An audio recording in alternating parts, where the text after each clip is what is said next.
Allah is my heart's speech. Your mercy is what I beseech. Keep in my heart your remembrance, and in your deen allow me to advance. Help me in my quest. Permit me to pass the ultimate test. Help me in my quest. Permit me to pass the ultimate test. Assalamu alaikum wa rahmatullahi wa barakatuh. Bismillahir Rahmanir Rahim. Alhamdulillahi wa kafa wa salatun wa salamun ala ibadihi alladhina istafa. لا سيما المصطفى صلى الله عليه وعلى آله وصحبه وسلم تسليما كثيرا. Dear brothers and sisters, welcome to a new episode of Ask Huda. Unfortunately, we only have one number that is active today. And the number is, as it appears on the screen, is area code 002-02-3855-249. 249. So the 248 isn't working today. There's a problem and they're trying to fix it. So stick to this number, inshallah azza. And the email address is, as usual, Huda, ask@huda.tv. Barakallah feekum. While we're waiting for your valuable questions and phone calls, there is just a couple of pending questions from the last episode. Sister Shahida from the Kingdom of Saudi Arabia asked about her mother. She said she died 2 days ago. May Allah have mercy on her. I ask Allah the Great to have mercy on her and to admit her to His paradise. Ameen. And grant you patience. She said, what can I do for her now? Well, there is plenty of things that you can assist your late mother with. The most important and the foremost is, number one, ad-du'a. That's one thing which definitely benefits the dead person after his death. And that's why Nabi sallallahu alayhi wa sallam stated that in a very sound and very great hadith, when he said that when the son of Adam dies, all his deeds would come to an end except from 3 ways. And he mentioned a waladin salihin yad'u lah, or a good child who will pray for him after his death. Specifying a righteous child does not really mean that it's got to be his child or his son or daughter alone, but because one who cares most about his parents is the children, whether the son or the daughter. Otherwise, the dua from any individual to any person who passed away would definitely benefit him or her, insha'Allah azza jal. And that's why Allah subhanahu wa ta'ala prescribed the funeral prayer. The purpose of the funeral prayer, and why the Prophet sallallahu alaihi wasallam said a great word and virtue for offering Salatul Janaza, similar to the amount of Uhud reward, is in order to encourage the Muslimin together to pray for that person who passed away, so that he will be eligible for Allah's mercy, and Allah will accept the intercession of those believers who are offering the funeral prayer for that deceased. So whether from a relative or a faraway person, the dua would definitely benefit him. In addition to, due to many other references, sound hadith, that it is permissible for the person to do Umrah or Hajj on behalf of a deceased, especially if they didn't get to do it, whether due to health problems or financial restrictions. Also, you can give any charity on behalf of your mother and donate the reward of this specific charity to her, and that insha'Allah azza jal will definitely reach her. It can be considered sadaqah jariyah, or a continuous charity, whether it was done by the person who died himself before his death, or by any of his heirs or anybody else, as long as he donated the reward to that person. And whether it was done from his own money, from her own money, or from the donor's money. I mean, I can just give a waqf or endowment or donation to any person, whether this person is my parents, my uncles and aunts, whether I know or not, like a great sheikh, for instance, whom I love so much, or my teacher, did not have children, and I'm worried that he does not get many prayers or invocations or hasanat. So I give this donation. I say, oh Allah, give him the reward of this donation. I read Quran and I say, after I finish, oh Allah bless him. So after doing a good deed, I seize this opportunity to make dua for him. That will benefit him as well. Once again, Sister Shahida, may Allah have mercy on your mother, and may Allah give you all patience. Ameen. First call of today, Ahmed from United Arab Emirates. Assalamu alaikum. Wa alaikum assalam wa rahmatullah. I have a problem of white discharge. I have taken many medication. Still the problem persists. Is it mandatory to clean for each prayer and take wudu? Okay. What is the medical problem exactly? White discharge, actually. From the urinary some white discharge comes. Okay. I have done treatment for it, but this problem still persists. Okay. So is it mandatory to clean for each prayer and take wudu? Okay. Or is it highly recommended? طيب. Inshallah. Inshallah. Thank you, Mohammed, and may Allah give you shifa. Jazakumullah khairan for calling in. Shahida also had another question, which is, when is it obligatory for a child to offer namaz or the prayer? We have a couple of hadith who are very essential in order to answer this question. The first one, in which the Prophet ﷺ said, رُفِعَ الْقَلَمُ عَنْ ثَلَاث, or عن ثلاثة. The pen which records son of Adam's deeds, whether good or bad, has been lifted, or it does not write down the deeds of any of the following categories. 3. النائم حتى يستيقظ. Whenever a person is asleep, he is not responsible for anything that he does while he is asleep or under medication, under anesthesia, until he gets up and until he is fully awake. That's why if somebody flips over and he had a child next to him, and it happens, and the child is suffocated or killed or whatever, that's called an accidental killing. It's not deliberate. The second case is الصبي حتى يحتلم, a child until he attains or reaches the age of puberty. And the third is المجنون حتى يفيق, the insane person until he recovers his sanity. So whenever a person is asleep or under the age of puberty or is insane, not aqil, is not required to pray. There are some temporary issues, such as if a person is asleep. But there are some long-term things, such as long as the person is under the age of puberty, whether he attains the age of puberty at the age of 10, 11, 12, or afterward, if he does not see any of the physiological signs or physical signs, then at the age of 15 we say now he attained the puberty age, then the prayer is a must. The prayer is a must. It is a fard. But it doesn't mean that the child is not required to pray as means of preparing for the prayer, learning how to pray, and getting in line along with the Muslims to offer the prayers. It becomes only mandatory at the age of puberty. But before that, Abdullah ibn Amr ibn al-As, may Allah be pleased with him, narrated, as it is recorded by Imam Ahmad in his Musnad, that the Prophet ﷺ said, you must command your children to pray at the age of 7. In another dialect or narration, teach your children how to pray at the age of 7.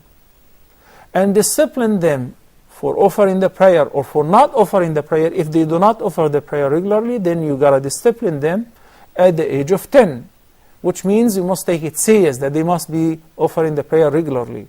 In order to prepare them, once they attain the age of puberty, the prayer becomes a very easy matter for them, which they are already used to. Okay, Jazakumullahu khairan. Another phone call. Awal from Nigeria. Assalamu alaikum. Awal. Hello. Hello, can you hear me, sir? I can hear you. Well, go ahead. MashaAllah. My question is, there is a dispute between two groups of ulama here in Nigeria, that whenever someone calls the name of his imam, for example, if I say Dr. Mohamed Salah, so some people say it is permissible for me to say Radiallahu Anhu, may Allah be pleased with you, while others say no, it is not permissible. This is only attributed to the companions of the Holy Prophet Muhammad, may peace be upon him. So I would like to know the Sharia stand on that. Okay, Jazakallahu khairan. Thank you, Awal. It's a very important question. Okay, a third question from Shahida: is it better to read Quran before or after offering the tahajjud prayer? Both are okay. If we are asking about which one is better, to read Quran by itself or to read Quran within the prayer, obviously reading the Quran within the prayer, even from the Quran or looking at the open Quran or holding the Quran, is better because you combine between two great virtues, praying and reading the Quran. The best time to offer the night prayer is during the last 1/3 of the night. This is a time in which the Prophet ﷺ said that our Lord, the greatest and the most high, descends by himself to our worldly sky, and he stretches out his hand with mercy, with forgiveness, and answering the dua of those who are invoking him, and so on. So this is the best time to offer the tahajjud prayer. Somebody feels fresh and he can get up earlier and he reads Quran, then afterward prays, that's fine. Or postpone the recitation of the Quran in the remaining time after tahajjud and before Fajr, and there is no fear that he or she might fall asleep and miss Fajr prayer, that too is fine, there is no problem. And this time also is a time which is worthy of making dua, because the dua is most likely to be answered during this time of the night. So you can make it after you finish your recitation of the Quran. You can make it while praying in every sajda, in every sujood, and after reciting the Durud Sharif at Tashahhud and before making taslim, or after the prayer or in the qunut of the witr. Wallahu ta'ala a'la wa a'lam. Sister Juwayriya from Nigeria. Assalamu alaikum. Assalamu alaikum, Shaykh. Wa alaikum assalam wa rahmatullahi wa barakatuh. Please, sir, I have a question regarding, like, for example, what is the ruling for a man to marry, for a man that has that is a carrier of sickle cell anemia, to marry a person who has the disease? Please, what is the ruling? What is the disease exactly again? Sickle cell anemia. Okay, anemia.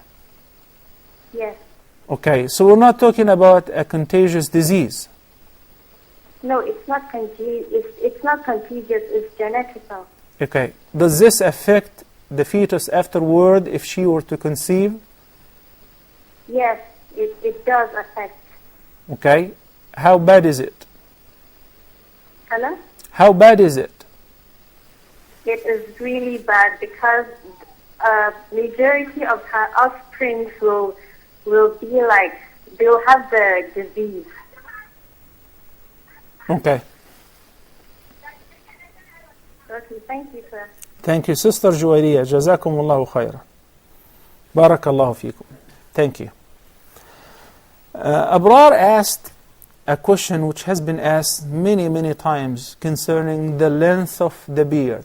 First of all, we all agree that according to the vast majority of the Muslim scholars and based on the sound hadith collected by Bukhari or Muslim and others, that the Prophet ﷺ ordered Muslim men to shave their beards and trim their mustaches. And most of the fuqaha said it's a wajib, it's a must, because the hadith are very clear and there is no different interpretation. He said amongst the traditions of the pure nature is to shave the beard. He ordered in one hadith a straightforward command, which is أوفروا اللحى, leave it to grow without shorten it, without shaving it, and so on. So from all of that, we understand that according to most of the fuqaha, it's a must. As far as whether it's permissible to trim it or not, that's a point of difference of opinions between the scholars. Based on a hadith or an opinion narrated by Abdullah ibn Umar, may Allah be pleased with him, that during Hajj and after tahallul and so on, he used to trim his beard after one fist holding his beard, the length of one fist. So there is a difference of opinion in this regard. But the Prophet ﷺ, the companion narrated that when he was praying, they could tell that when he was reciting, seeing his beard moving even from behind his shoulders. Sallallahu Alaihi Wasallam. Fasih, and this is the last of the pending question, said that his uncle has a colleague who, after my uncle greets him with Assalamu alaikum, he replies Wa alaikum. Or perhaps it is the other way around. This is how I get the question. Let's take this phone call first and we'll answer Fasih's question. Assalamu alaikum. Abu Bakr from United Arab Emirates. Assalamu alaikum. Wa alaikum assalam. Are you talking to me? I'm talking to you. Yes. Wa alaikum assalam, Sheikh. I have a question. There is a lady here from one of the African countries, and she is in love with another fellow from the same country. But actually, she is a Muslim, and the guy is a Christian. So back in their home country, her parents are aware of the relationship, and they are strictly against it. So I have been giving her fatwa, I have been advising her that there is no marriage between her and that gentleman. But she is telling me that the guy is ready to embrace Islam. So what do you think is the position? Okay. Jazakallah khairan, Abu Bakr. Thank you for asking this question.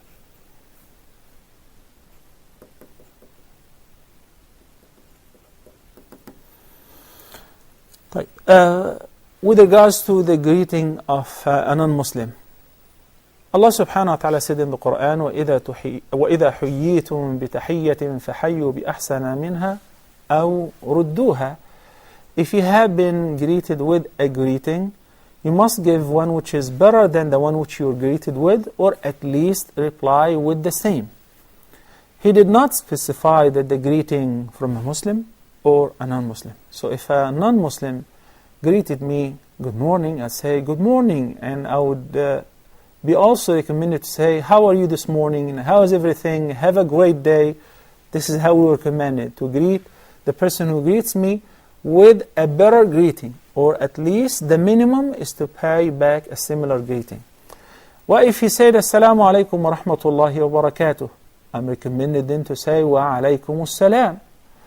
The Prophet ﷺ used to say, Wa alaikum to the Jews because he knew that they used to say, Assalamu alayka ya Muhammad. And there is a big difference between As-salam and Assam. Assam in Arabic means death. So by dropping the letter lam from As-salam, which is peace, they would convert it to Assam. So they would say, Assalamu alayk, which means may death be upon you. So that's why he used to say, not wa alaykum assalam, rather he would say, wa alaykum. And that's why when Aisha, radiyallahu ta'ala anha wa ardaha, the mother of the believers, heard them once, she recognized that they're not saying assalamu alaykum, rather they're saying assamu. And that's why she was very angry, and she replied to them with the same, said, rather, but death be upon you, you are such and such. And she insulted them.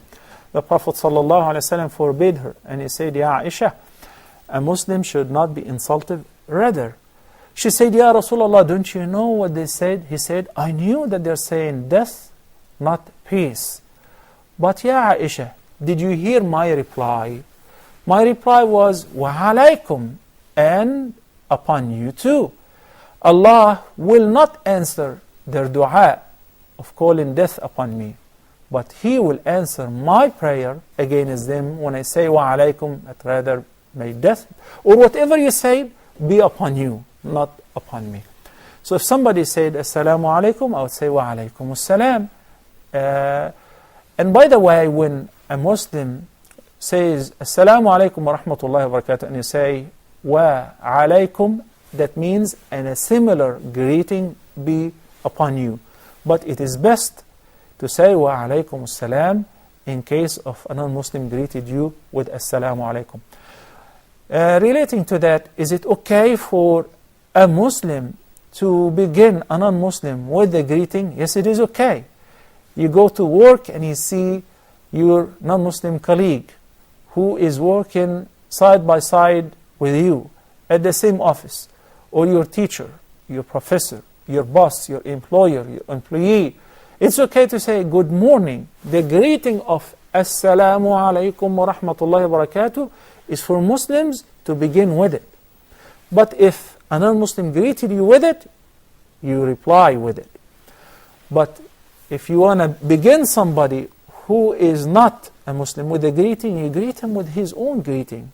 Good morning, good evening, how are you, what's up, whatever greeting that's common among these guys, as long as it does not have any violation in our religion. Wallahu ta'ala a'la wa a'lam. Muhammad from Egypt, Assalamu alaikum. Wa alaikum assalam wa barakatuh, Sheikh Muhammad. Go ahead. I'm working at a hotel for 7 years. Thanks God, I'm not serving anyone. But actually, I'm suffering from the money, the salary itself. It's not enough for my life. I know there is no place for the money, and it's. I have a lot of doubt about working there. But I thank God, I don't do anything that is forbidden or bad for the Islam. What do you do at the hotel? Sorry? What do you do exactly there? I'm at the business center. I'm just providing a service center for the businessmen, printing, photocopying. I see. Okay. Okay, I'll answer you, Muhammad, inshallah azza wa jal. Barakallah feek. Ahmed, who called earlier from United Arab Emirates with a medical condition that would require cleanup before every prayer. By analogy to urine incontinence, first of all, would like to pray for you. I ask Allah the Great, the Lord of the Great Throne, to give you shifa and a quick recovery. Ameen. May Allah reward you for being patient for that disease. By analogy to the urine incontinence, the person will be required to clean up the impurities and make wudu after the time has entered of the current prayer, and pray all the relating nawafil of this fard, and the fard, the nawafil before or after, and the fard itself, and then for the next prayer, if he is praying every prayer or she is praying every prayer on time, there is no jamma, no combining, would be required also to make a new wudu and a tahara preceding the wudu, to clean up, then afterward to make wudu for that particular prayer. I know also that there is a lot of difficulty in performing wudu for every salah and having to clean up before making wudu, but there is also an immense reward that comes along with that. And also, even if the person is experiencing incontinence or urine dropping during the prayer is valid. The person does not have to leave the prayer in order to make wudu. Once I started the prayer, once I made wudu after the adhan or the prayer time has entered, and I made this wudu for this prayer, even if the person is still dripping urine, he or she can pray with that, and that is considered a state of tahara, but it will be only valid for this fard prayer and all the relating nawafil. Shafaki Allah wa afaki, wallahu ta'ala a'la wa a'lam. Assalamu alaikum wa rahmatullahi wa barakatuh. Sister Hawa from Nigeria, assalamu alaikum. Wa alaikum assalam wa rahmatullahi wa barakatuh. I have a question I want to ask concerning politics.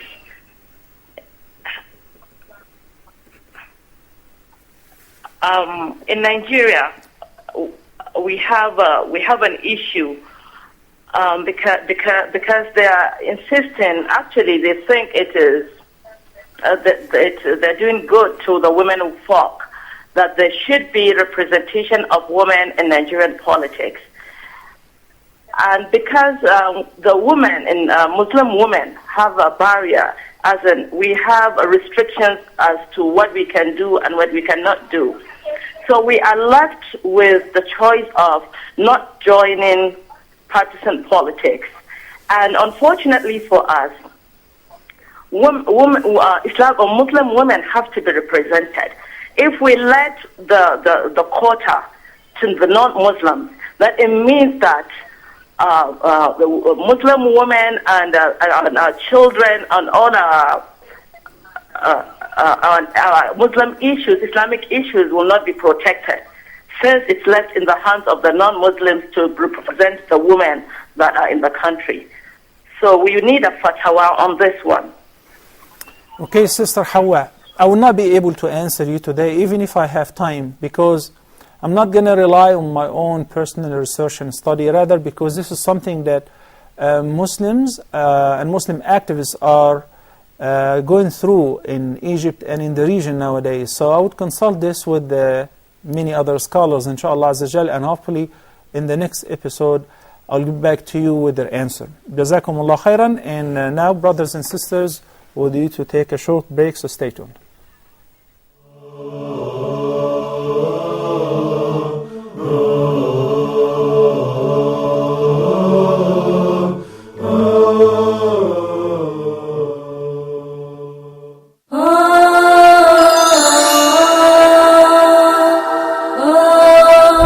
In your standpoint of view, are there specific or certain criteria to choose your spouse or a partner, to marry or not to marry?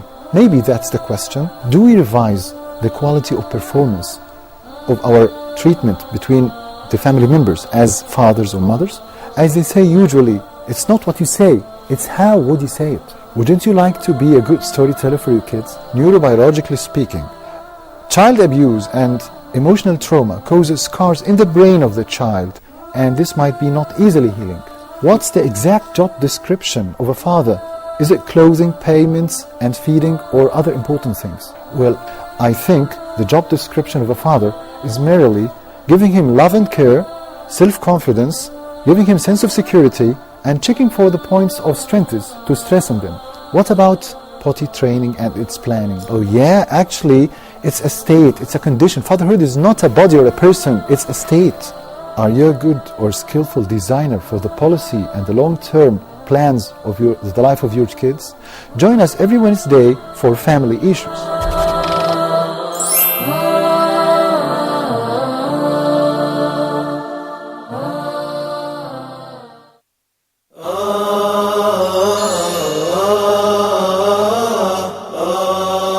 Please, brothers and sisters, in particular brothers, husbands, divorce is the last resort.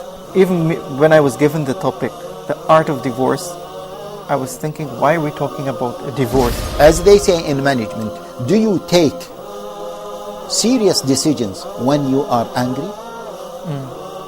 No one is taking a very serious decision in his life, maybe in his business, while you are angry. A divorce happening every 6 minutes. We are not talking about enjoying the divorce, but we are talking about certain steps to be followed in order to avoid divorce or minimize the possibility of divorce or minimize the consequences of divorce. Any divorce taking place have many ill effects. So we would like to minimize those ill effects.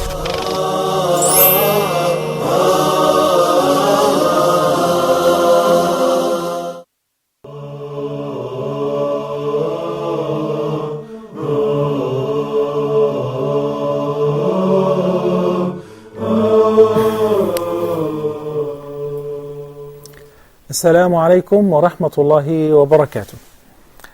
We have a bunch of very important questions that we received today. The first one from Awal from Nigeria, concerning praying for others by saying after calling their names, radiyallahu anhu. So he said there is a dispute in Nigeria. Some say no, you cannot say that because it's only restricted to the companions of the Prophet ﷺ. And some say no, it is okay because it's a prayer. In fact, it is indeed a proclamation that Allah subhanahu wa ta'ala made concerning the companions of the Prophet sallallahu alaihi wasallam.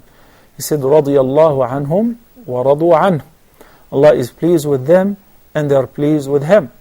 And that's why it is recommended every time we mention the name of a companion of the Prophet sallallahu alaihi wasallam, we should say رَضِيَ اللَّهُ عَنْهُ. May Allah be pleased with him. Unless if him and his father were companions, so in this case we say رَضِيَ اللَّهُ عَنْهُمَا. May Allah be pleased with both of them.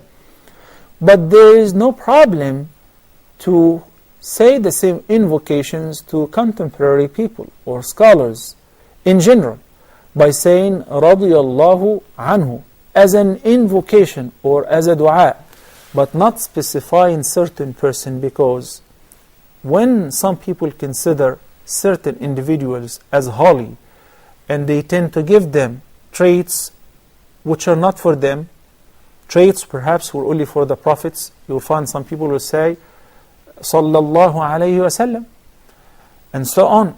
No. But if it is a prayer in general, then it is permissible. I can tell my son radiyallahu ank, may Allah be pleased with you. And I can tell any scholar radiyallahu ank. That's perfectly fine. If it is just a dua, not as an attachment that every time I mention his name I must say it, because in this case then I'm making this person as great as any of the companions of the Prophet ﷺ. But as a prayer, it is permissible to pray for any person who is righteous with this prayer, because radiyallahu anhum is mere invocation, which means may Allah be pleased with him. هذا والله تعالى أعلى وأعلم. السلام عليكم. Salih from Switzerland. السلام عليكم. وعليكم السلام ورحمة الله وبركاته. Last time I asked you a question about a friend who came late to pray at the mosque, and he prayed the Salatul. I remember the question. Yes, he prayed Salatul with us, and then but what I don't understand from the answer is that the joining of Salatul Subuh with Dhuhr, because I know you can join Dhuhr with Asr, Maghrib and Isha, but with Subuh and Dhuhr, is this allowed as he joined it? And also my second question is Salatu ala Nabi. My wife, she said that Allahumma salli ala Muhammadin. Okay, in other places it's right Allahumma salli ala Muhammad. So which one is correct? Is it Muhammadin or Muhammad? Can you clarify this for me, please? Okay, since your question is relating to a previous question that you answered, I would just tackle it immediately. If the person prayed a prayer which consists of a lesser number of rak'ahs than the prayer that the Imam is offering, it is permissible.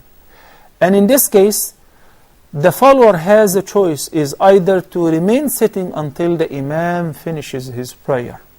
Then he makes taslim with him, okay? So he prays his 2 rak'ahs and he waits until the Imam finishes and he makes taslim with him. Or he can actually finish the prayer, but that's not recommended to be done in public because of this confusion that's happening right now. Okay? When we send the peace and the blessings upon the Prophet ﷺ by saying Allahumma salli ala Muhammad or Allahumma salli ala Muhammadin, this is a linguistic issue, which means in Arabic, for those who are following the program correct recitation, when we stop at any word, we apply sukoon, which is non-vowel.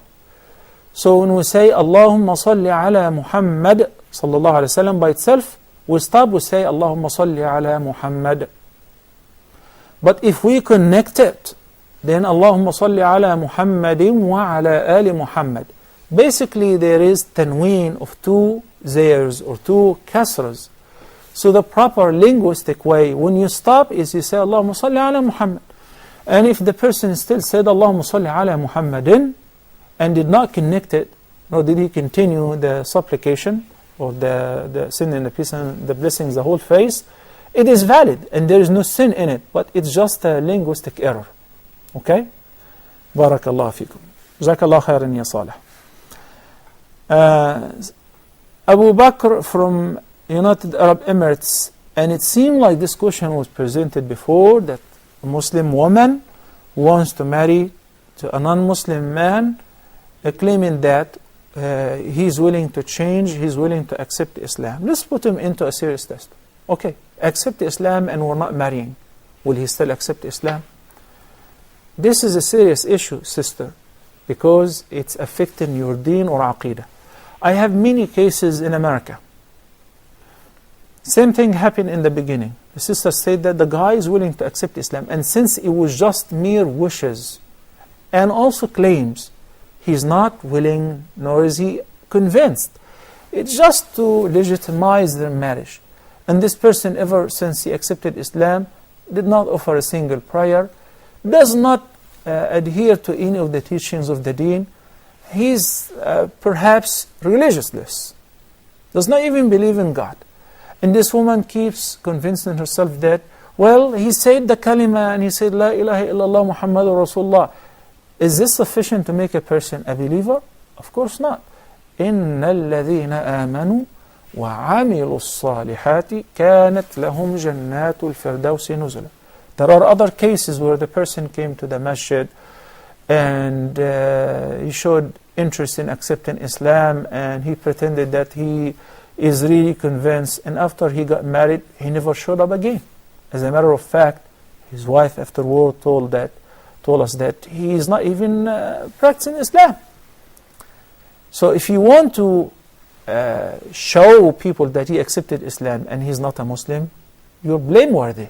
You'll be marrying a kafir, a non-Muslim, and such relationship in Islam is looked at as adultery and fornication. Furthermore, the greatest sin is, it's even greater than adultery, because you considered what Allah prohibited as lawful. Allah subhanahu wa ta'ala said in Surah Al-Baqarah, وَلَا تُنْكِحُ الْمُشْرِكِينَ حَتَّى يُؤْمِنُوا. Do not give your daughters in marriage to the non-believers until they believe in Allah subhanahu wa ta'ala. So my advice is absolutely not. Don't even think about it. Let this guy accept Islam on his own. And after a few years, if he's really practicing Islam and he is convinced, then we will talk about it. But a woman brings somebody who wants to become a Muslim in order to marry her, if I'm the guardian, I will definitely disapprove that, especially due to my experience with many cases which I have seen the aftermath. Afterward, wherever I travel, many communities, the sister would come to me and would tell me her story, which has become typical to me. I know that the rest of the story, because they were in love, they liked each other, and she convinced him to become a Muslim. That is the only way. And sometimes a guy would come and say that, I actually want to accept Islam in order to get that certificate, because the law in that country would not allow me to marry unless if I'm a Muslim. So I cannot give him a certificate because he is not a Muslim. It's a matter of faith. It's not a matter of getting a green card of citizenship where you're willing to give up on your original nationality and whatever in the heart is in the heart. No. It's a matter of faith and conviction. If he's not convinced, then he's not a Muslim. And how do you know that he's convinced? Okay, we're not married. Will he still accept Islam and practice Islam and start learning the deen? In this case, the person is really serious about accepting Islam. But I doubt that. May Allah subhanahu wa ta'ala guide us what's best. Assalamu alaikum. Assalamu alaikum. Salam, Sheikh. Muhammad, assalamu alaikum. I had a question, Sheikh. Okay. When giving sadaqah, voluntary charity, is it more better to give it to people who are poor, or to give it to dawah organizations or to mosques and such places like community places, which is more better? Okay, Jazakallah khair. That's the question.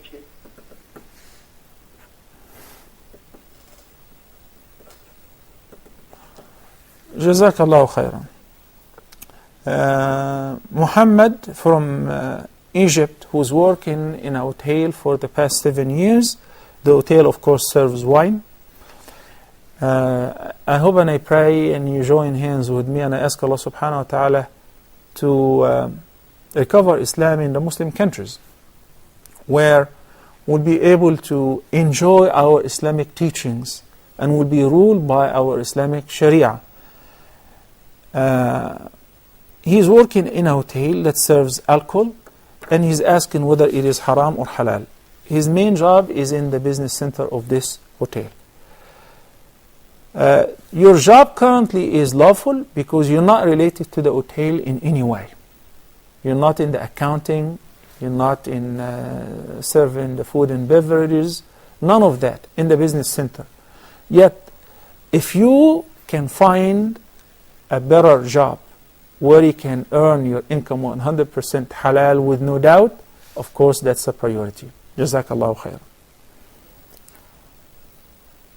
Muhammad from Qatar just asked about sadaqah and at-tatawwa given in a charity voluntarily.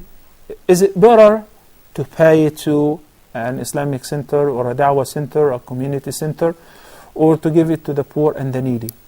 The person is free with his voluntary sadaqah or donation to do as he wishes based on his best judgment. There is a fundraise that the community wants to build a masjid right now, and there is an imminent need. We have to pay, we have to settle the debt, or pay the payment, or to accomplish the building. So there is an imminent need here. Well, another case popped up. One sister is at the hospital and no one to support her financially. She's more worthy than others. There is a family who cannot pay the tuitions to their kids at school, or somebody who is sick, or a couple who wants to get married and do not have the means, an orphan, an orphanage. There are many doors which are open wide for goodness and righteousness, particularly the sadaqah. When the Prophet ﷺ was asked about a dinar, somebody said, I have some money. He said, spend it on your family members. He said, I have another one. He said, spend it on yourself. He said, I have another one. He said, ضَعْهُ حَيْثُ شِئْتَ. Give it away wheresoever you wish, as long as it is a charity. The priority, of course, is for those who are in imminent need, most, or relatives, because as-sadaqatu ala al-qareeb, given in a charity to one's relative, you receive double reward for it. The reward of upholding the ties of the kinship or salatul rahim, and the reward of giving in charity.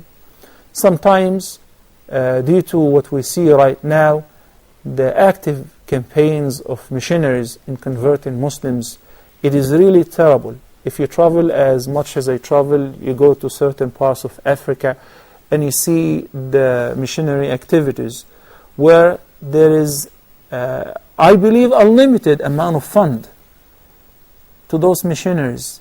They have a great deal of fund. They are equipped with everything they need in order to convert whole villages. And a lot of people, unfortunately, due to the fact that they're in need for food, in need for medication and treatment, they just go by and they may convert. While we are sitting here, we're not doing much to protect our deen and to protect those who are on our deen. Some people are very active in da'wah, in bringing non-Muslims into Islam. Meanwhile, we see in front of our eyes thousands and tens of thousands of Muslims are exiting from the deen because of the need. And these missionaries who come from Europe, particularly, and the States, wheresoever I go, I find them. They pay very generously. They build hospitals and schools, and they pay money, they build houses, and meanwhile they give the Bible and convince people to convert from Islam. So when we know that there is one of these doors open for da'wah, we also have to support generously. This is a da'wah, even though I do not say a word, I do not talk, I do not preach, but I support those who are giving da'wah and saving Muslims against conversion. Assalamu alaikum. Asia from Qatar. Assalamu alaikum. Wa alaikum assalam wa rahmatullahi wa barakatuh. I've got a question regarding Umrah. Yeah. My brother is planning to go for Umrah.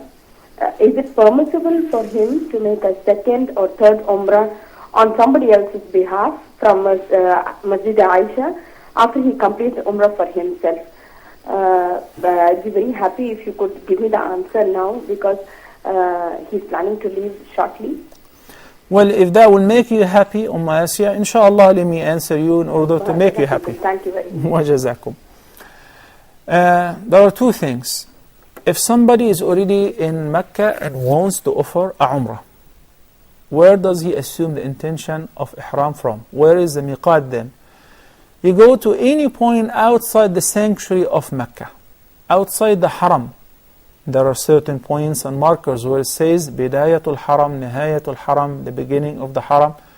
From any point, but the most prominent and the most well-known and the easiest for everybody is At-Tan'im, or what's known as Masjidu Aisha. Because Aisha radiallahu ta'ala anha wa ardaha intended to perform Umrah after Hajj, because she had her menses, she could not perform the Umrah before Hajj. So after Hajj, she requested that from the Prophet sallallahu alaihi wasallam. So he sent her brother Abdul Rahman along with her to At-Tan'im, where she performed Ihram. From there, she made the Talbiyah, and she entered Mecca back in order to perform Umrah. Accordingly, this place is known as Masjid Aisha. Yes, it is permissible, and this is where you should make the intention of performing Umrah. Unlike the Hajj, you make it from inside Mecca, from wherever you're staying at. The second question is it permissible for one to make more than one Umrah at a time?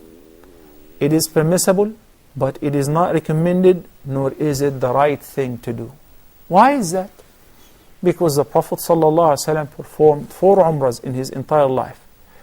Each trip he came to perform Umrah while he came a long way from Medina, and there were other walking or on the back of their camels and horses.